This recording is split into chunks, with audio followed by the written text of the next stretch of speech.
Hello दोस्तों, कैसे हैं आप। दोस्तों एक बार फिर हम आपके समक्ष हाजिर हैं जी की एक नई वीडियो के साथ। दोस्तों आज की इस वीडियो में हम आपके लिए लेकर आए हैं एनसीईआरटी साइंस बुक के बहुत ही महत्वपूर्ण चैप्टर अम्ल क्षार तथा लवण के बारे में कुछ बहुत ही महत्वपूर्ण प्रश्नों का संग्रह। तो दोस्तों देर किस बात की, बिना वक्त गंवाए आए शुरू करते हैं अपना पहला प्रश्न। दोस्तों पहला प्रश्न है, पीएच मान क्या दर्शाता है। पीएच मान क्या दर्शाता है। तो दोस्तों इसका सही जवाब होगा ऑप्शन बी, किसी घोल के अम्लीय या क्षारीय होने का मूल्यांक। दोस्तों पीएच एक पैमाना है जिससे किसी विलयन या पदार्थ की अम्लीयता तथा क्षारीयता का स्तर दर्शाया जाता है। पीएच पैमाने पर मूल्यांकों का मान 0 से 14 के मध्य होता है।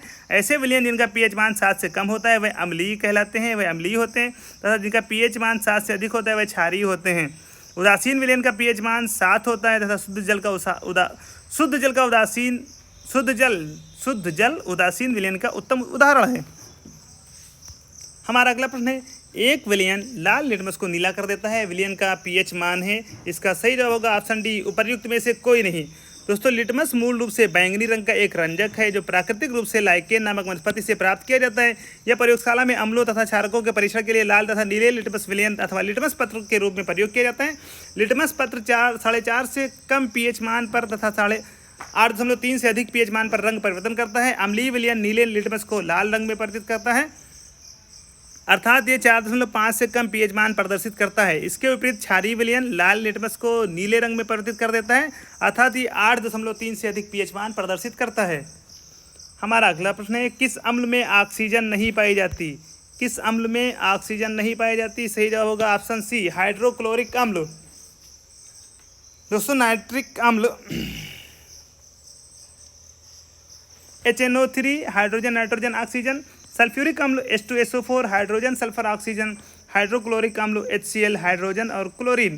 दोस्तों उपर्युक्त विवरण के अनुसार हाइड्रोक्लोरिक अम्ल में ऑक्सीजन नहीं पाई जाती है। अगला प्रश्न है, स्वर्णकारों द्वारा प्रयोग किया जाने वाला एक्वा रेजिया निम्नलिखित को मिलाकर बनाया जाता है। एक्वा रेजिया किस किस को मिलाकर बनाया जाता है। सही जवाब होगा ऑप्शन बी, नाइट्रिक अम्ल तथा हाइड्रोक्लोरिक अम्ल। दोस्तों अम्लराज अथवा एक्वारेजिया नाइट्रिक अम्ल HNO3 और हाइड्रोक्लोरिक अम्ल HCl का 1:3 के अनुपात में मिश्रण है। यह एक पीले नारंगी रंग का द्रव है जिसमें से धुआं निकलता रहता है। स्वर्णकारों द्वारा आभूषण निर्माण की प्रक्रिया में एक्वारेजिया का प्रयोग किया जाता है क्योंकि यह सोना चांदी प्लेटिनम जैसी नोबेल धातुओं को भी गलाने की क्षमता रखता है। हमारा अगला प्रश्न है, किस गैस के कारण पाव रोटी या केक फूलकर मुलायम और स्पंजी हो जाते हैं। सही जवाब होगा ऑप्शन डी, कार्बन डाइऑक्साइड।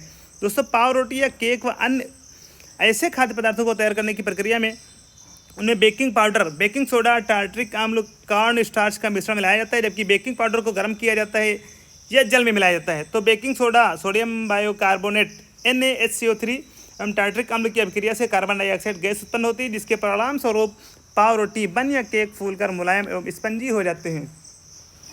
बढ़ते हैं अगले प्रश्न की ओर। एक अज्ञात गैस जल में शीघ्रता से घुल जाती है। गैस युक्त जलीय घोल में लाल लिटमस नीला हो जाता है। यह गैस हाइड्रोजन क्लोराइड के साथ सफ़ेद धूम्र भी उत्पन्न करती है। यह अज्ञात गैस है। सही जवाब हो जाएगा ऑप्शन सी, अमोनिया। यह गैस कौन सी है। अमोनिया है। दोस्तों अमोनिया NH3 एक तीक्ष्ण गंध वाली रंगहीन गैस है। अमोनिया के जलीय घोल को लिकर अमोनिया कहा जाता है जो क्षारीय प्रकृति का होता है, इसीलिए लाल लिटमस नीला हो जाता है। अमोनिया हाइड्रोजन क्लोराइड के साथ अभिक्रिया करके सफ़ेद धूम्र के रूप में अमोनियम क्लोराइड गैस उत्पन्न करती है, जो ठंडी होने पर अमोनियम क्लोराइड की क्रिस्टलों ठोस रवेदार संरचना में बदल जाती है। अगला प्रश्न है, जल में कार्बन डाइऑक्साइड प्रवाहित करने पर बना सोडा वाटर। ऑप्शन डी, अम्लीय प्रकृति का है। जो जल में कार्बन डाइऑक्साइड प्रवाहित करके जो सोडा वाटर बनाया जाता है वो अम्लीय प्रकृति का है।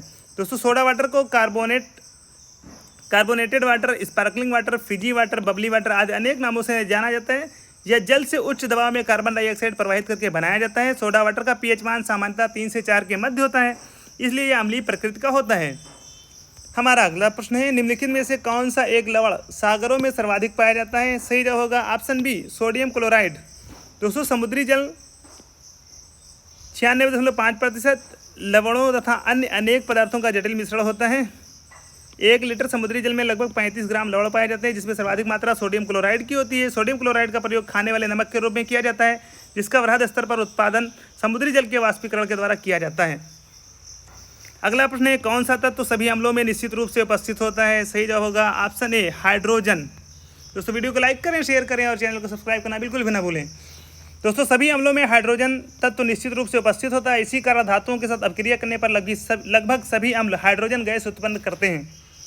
अगला प्रश्न है, रासायनिक उर्वरकों के अत्यधिक प्रयोग से मृदा पर पड़ने वाले प्रभावों को उसके उपचार के संदर्भ में निम्नलिखित कथनों में से कौन सा या कौन से सही हैं? सही जवाब होगा ऑप्शन ए, केवल एक।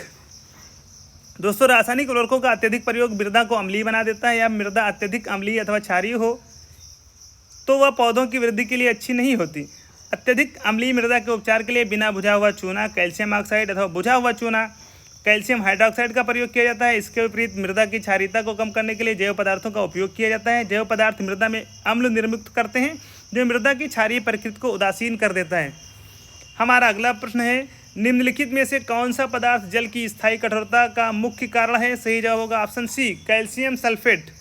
दोस्तों जल की कठोरता उसमें घुले हुए मैग्नीशियम एवं कैल्शियम आयनों के कारण होती है। जल की स्थायी कठोरता इसमें घुले कैल्शियम सल्फेट CaSO4 के कारण होती है, जो जल को उबालने पर भी समाप्त नहीं होती। जल की अस्थायी कठोरता इसमें घुले हुए कैल्शियम हाइड्रोजन कार्बोनेट के कारण होती है, जो जल को उबालने पर समाप्त हो जाती है। तो दोस्तों ये थे अम्ल, क्षार तथा लवण से संबंधित NCERT साइंस बुक के बहुत ही महत्वपूर्ण प्रश्न। दोस्तों वीडियो को लाइक करें, शेयर करें और चैनल को सब्सक्राइब करना बिल्कुल भी ना भूलें। दोस्तों डिस्क्रिप्शन में चैनल की प्लेलिस्ट दी गई है, वहां पर जाएं और सारी वीडियोस को देखें। आज की इस वीडियो में बस इतना ही। जल्द ही आपसे मुलाकात होगी एक नई वीडियो के साथ। धन्यवाद।